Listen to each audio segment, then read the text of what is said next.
কিন্তু যেই কেন্দ্রে গেছে দানের শীষ নৌকা দেওয়ার পর এর মাথা খারাপ হয়ে গেছে। হুজুর আহারে কইছিলেন তো ভালাই, কিন্তু ওই যে দানের শীষটা দেওয়ার পরে আর মাথাটা ঠিক রাখতে পারিনি, পরে হ্যাঁ পড়তে দিয়েছি। দেখবেন নামাজ পড়ছে, টুপি আছে, জুব্বা আছে, সব ঠিক আছে, তাহাজ্জুদের অভাব নাই, সব আমল তার ঠিক আছে। ভাই বোটটা হাত পাখায় দিয়ে ঠিক আছে হুজুর, কিন্তু যেই কেন্দ্রে গেছে দানের শীষ নৌকা দেওয়ার পর এর মাথা খারাপ হয়ে গেছে। হুজুর আহারে কইছিলেন তো ভালাই, কিন্তু ওই যে দানের শীষটা দেওয়ার পরে আর মাথাটা ঠিক রাখতে পারিনি, পরে হ্যাঁ পড়তে দিয়েছি। এগুলিই ঘটে আমাদের ক্ষেত্রে, এগুলিই ঘটতেছে। তাহলে দেখেন আমাদের বেশিরভাগ মানুষের মন মানসিকতা হয় দানে নয় নৌকায়। আমরা কি এটাকে চেঞ্জ করতে পেরেছি? তাহলে আমি কার কাছে ভোট চাবো? আমি যদি জানি এই জমিনে ফসল ফললে আমার ফল ঘরে আনতে পারবো, তাহলে আমি ফসল ফেলবো। আর যদি জানি যে এই জমিনের মধ্যে ফসল ফললে আমি ঘরে আনতে পারবো না, এটা নষ্ট হয়ে যাবে নিশ্চিত, তাহলে আমি সেই জমিনে কেন ফসল ফলাতে যাব? মহতারাম মঞ্চে উপস্থিত চান্দিনা থানার নেতৃস্থানীয় ওলামায়ে কেরাম, আমার সামনে উপস্থিত চান্দিনার বিভিন্ন স্তরের বিভিন্ন পেশায় নিয়োজিত ওলামায়ে কেরাম, সাধারণ সুধী সমাজ। আসলে রাজনৈতিক মঞ্চে কোনোদিন বক্তৃতা দেই নাই, আজকেই প্রথম দাঁড়িয়েছি। এই জন্য এই সম্পর্কে আমার মৌলিক কোনো ধারণাই নেই, তাই হয়তো এই ব্যাপারে কোনো কথা আমি বলতে পারবো না। তারপরেও দুই একটা কথা, এটা নিজের পক্ষ থেকেই বলা, কিছু সমস্যা উপস্থাপন করা, সমাধানের চেষ্টা করা। হয়তো আমার কথাগুলি ব্যতিক্রম হলে কেউ মনে কষ্ট পেলে মাফ করে দিবেন, কারণ আমার একটা বদনাম আছে, আমি কথা জানি না, এই জন্য আগেই ক্ষমা চেয়ে নিচ্ছি, ব্যতিক্রম হলে মাফ করে দিবেন। প্রথম কথা, যিনি আজকে আমাদের এখানে নেতৃত্ব দিবেন, আলহামদুলিল্লাহ, এটা শুকরিয়ার সাথে বলতে হয় যে আসলেই রিয়েলি আমরা একজন যোগ্য নেতা আমরা পেয়েছি। মানে কোনো সাইডে অভাব নাই এক কথায়। এটা যদি বলি যে একজন নেতার জন্য কি কি গুণ লাগে, যদি এগুলি বলি লম্বা কথা, যদি বলি যে কোন কোন কারণে নেতা নেতৃত্ব হারায় ফেলে, এগুলো আরেক কথা। তো ওনার ভিতরে নেতৃত্বের যতগুলি গুণ দরকার আমরা ছোটকাল থেকে দেখছি, আল্লাহর রহমতে ওনার মাঝে আল্লাহ তাআলা সবগুলি দান করছে। ওনার শারীরিক অবস্থা বলেন তাও আছে, ইলমি মাকাম বলেন তাও আছে, অর্থনৈতিক অবস্থান বলেন তাও আছে। আমাদের হুজুরদের একটা বদনাম আছে, আমরা ভোটে দাঁড়াই কিন্তু আমার টাকা পয়সা নাই, এরকম একটা ইয়ে আছে না, কিন্তু ওনার ব্যাপারে এটা কল্পনা করা যায় না। তার মানে উনি কোনো দিক দিয়ে পিছায় নেই, আল্লাহ ওনার সব দিক দিয়ে আগায় রাখছেন। তখন কথা হলো আমাদের জমিনটা উর্বর না, এটা অনুর্বর। নেতৃত্ব পাইছি ঠিক, কিন্তু জমিনটা উর্বর না। উর্বর না অর্থ হলো আমাদের ভোটের জমিনটা আগাছা দ্বারা ভরপুর হয়ে আছে।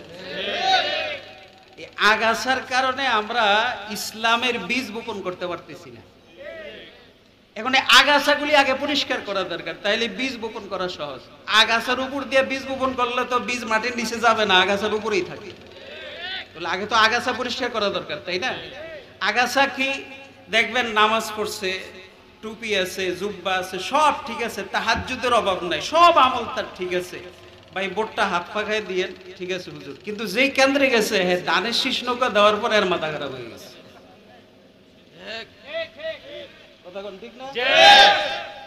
হুজুর আহারে কইছিলেন তো ভালাই, কিন্তু ওই যে দানের শীষটা দেওয়ার পরে আর মাথাটা ঠিক রাখতে পারিনি, পরে হ্যাঁ পড়তে দিয়েছি। এগুলিই ঘটে আমাদের ক্ষেত্রে, এগুলিই ঘটতেছে। তাহলে দেখেন আমাদের বেশিরভাগ মানুষের মন মানসিকতা হয় দানে নয় নৌকায়। আমরা কি এটাকে চেঞ্জ করতে পেরেছি? তাহলে আমি কার কাছে ভোট চাবো? আমি এই জন্য বলছি আমার কথাগুলি একটু ব্যতিক্রম হবে, আপনারা কেউ মাইন্ড করেন না। আমার একটা নজরিয়া কি জানেন? আমার নজরিয়া হলো, আমি যদি জানি এই জমিনে ফসল ফললে আমার ফল ঘরে আনতে পারবো, তাহলে আমি ফসল ফেলবো। আর যদি জানি যে এই জমিনের মধ্যে ফসল ফললে আমি ঘরে আনতে পারবো না, এটা নষ্ট হয়ে যাবে নিশ্চিত, তাহলে আমি সেই জমিনে কেন ফসল ফলাতে যাব? কেউ জানার পরও যদি যে এই জমিনে ফসল হবে না তারপর যদি ফেলে, তাহলে তার চেয়ে বড় বেকুত্তর কেউ নাই। এখন বলেন আমরা কি আমাদের জমিনটাকে উর্বর করতে পেরেছি? তো যদি নাই পারি, তাহলে আমরা কিসের উপর ভিত্তি করে অগ্রসর হচ্ছি? এই জন্য আমার কিছু প্রস্তাবনা আমাদের সমাজের মধ্যে 5 শ্রেণীর মানুষ আছে যারা ইসলামী হুকুমতের জন্য অন্তরায়। কত শ্রেণীর মানুষ বলেন তো? এরা কোনোদিন কোন জমিনের মধ্যে ইসলামী হুকুমত কায়েম করতে দিবে না। আপনি পৃথিবীর ইতিহাসে গণতন্ত্রের ইতিহাস কত 150 থেকে 200 বছর। আব্রাহাম লিঙ্কনের তৈরি করা গণতন্ত্র যে সিস্টেম, আমরা এখন যে সিস্টেমে ভোটে যাচ্ছি, এটা তার তৈরি করা। আচ্ছা, গণতন্ত্রের 150 বছরের 200 বছর ইতিহাসে দেখান যে গণতান্ত্রিক সিস্টেমে কোন হুজুরদের দল ক্ষমতায় এসে টিকা ছিল, আসছে, আসার পর টিকা ছিল, এরকম একটা নজির দেখান। কেন কেন হয় নাই? তুরস্কে আসছিল, আলজেরিয়াতে আসছিল, কিছু জায়গায় আসছিল 3 মাস, কিছু জায়গায় 6 মাস থাকে নাই। মুরসি গত কিছুদিন আগে ইখওয়ান, যারা ইসলামী এই জামাত ইসলামের মতো একটা দল, প্রেসিডেন্ট হচ্ছিল কোন দেশের? মিশরের। 3 মাসের মধ্যে তাকে ক্ষমতা থেকে সরাই দিচ্ছে, থাকতে পারেনি। সে একজন হাফেজ ছিল। আচ্ছা, কেন? কারণটা কি? ওখানে যেই কারণ, এই কারণগুলি সারা পৃথিবীর সব দেশে বিদ্যমান। আপনি আসেন, তারা আপনাকে ক্ষমতা আসতে দিবে না। এই 5 শ্রেণীর মানুষ, একটাকে বলে বদ্দিন আমলা, আর একটা বদ্দিন জানতা, বুর্জুয়া উর্দুপতি, বুর্জুয়া 5 নম্বর ওলামায়ে সু। কি বলেন তো? ওলামায়ে সু। বদ্দিন আমলা, বদ্দিন জানতা, বুর্জুয়া উর্দুপতি, বুর্জুয়া ওলামায়ে সু। এই 5 শ্রেণী পৃথিবীর কোথাও ইসলামী হুকুমত কায়েম হতে দেয় না। কেন জানেন? কারণ এদের নেচার, এদের কাজ, এদের আমলের সাথে ইসলামী হুকুমতের সংঘর্ষ হয়।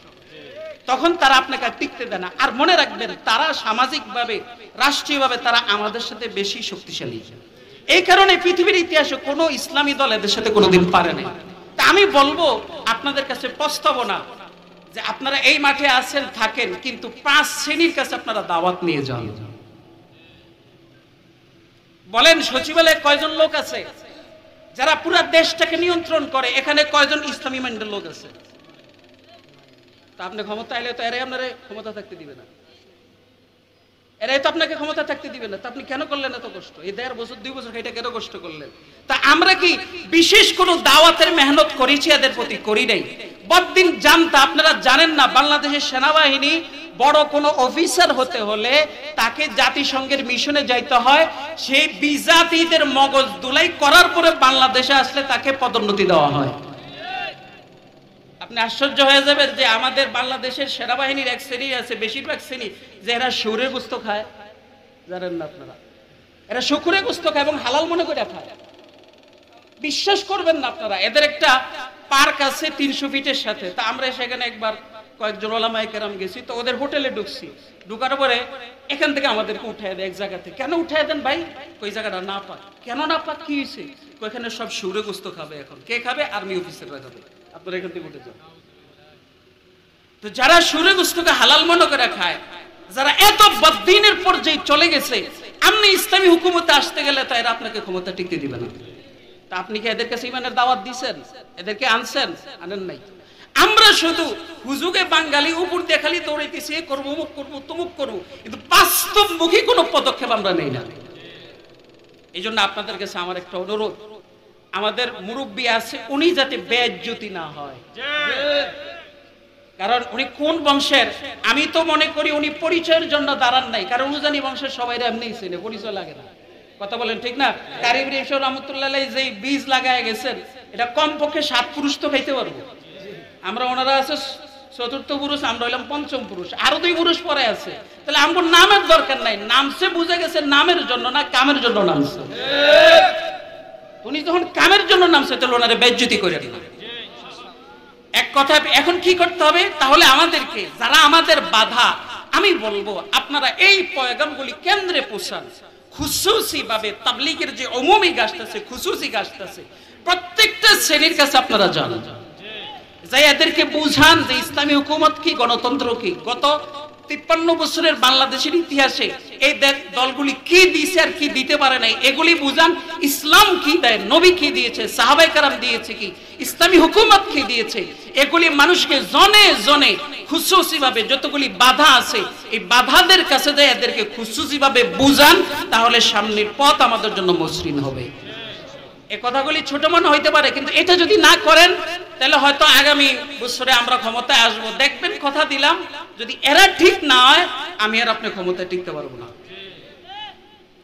এই জন্য আপনাদের কাছে একটা অনুরোধ, দুইটা। এক নম্বর, ওনাকে বেজ্জতি করেন না, নামছি যখন ওনার জন্য একবারে কোমর বেঁধে নামবো, ঠিক আছে না? আর হলো আমরা যাতে ভবিষ্যতে টিকতে পারি, আমাদের যাতে কেউ হটাইতে না পারে, এটার জন্য এখন থেকে সর্বস্তরের প্ল্যান তৈরি করেন, তাইলে টিকবেন, অন্যথায় টিকবেন না। এগুলি ইতিহাস, বাস্তবতা, এগুলি একেবারে ইসলামী ইতিহাসের শুরু থেকে এরাই বাধা ছিল। হ্যাঁ, আপনি টিকতেন কখন জানেন? এরা বাধা হইতো না, আপনি এদেরকে দমায় থাকতেন যদি আপনার কাছে অস্ত্র থাকতো। যেমন নাকি তালেবানরা ক্ষমতা আসছে, অস্ত্র দিয়ে আসছে, এখানে কে বদ্দিন আমলা, কে বদ্দিন জামতা দেখার সুযোগ নাই। আমার বিরুদ্ধে গেছে, সাথে সাথে শুট করছে, দাঁড়ায় গেছে, কিন্তু আপনার কাছে তো অস্ত্র নাই। আপনি তো আইসেন ভোটের মাধ্যমে, গণতান্ত্রিক সিস্টেমে। তাহলে যখন আপনার কাছে অস্ত্র নাই, তাহলে আপনি টিকবেন কি দিয়া? টিকার পদ্ধতি একটাই, যারা আমাদের বাধা হয়ে দাঁড়াইছে এদের মগজ দুলাই করে, এদেরকে ইসলামমুখী করা। কথা ক্লিয়ার? কথা ক্লিয়ার? আল্লাহ আমাদেরকে এই কথাগুলির উপর আমল করার তৌফিক দান করুন। আমি কাউকে মনে কষ্ট দেওয়ার জন্য করি নাই। আমরা চাই আমাদের এই সমাজের মধ্যে ইসলামী নেতৃত্ব আসুক এবং এই দেশের মানুষ বুঝুক ইসলাম কি জিনিস। আর আল্লাহর কাছেও দোয়া করি, আমাদের কপাল খারাপ, গত 53 বছরের ইতিহাসে আমরা ইসলামী হুকুমত দেখিনি। এত বড় কপাল খারাপ, এই কারণে মানুষে বুঝেই তো পারি না যে ইসলাম কি জিনিস। একবার আমাদের আসা দরকার কিনা বলেন?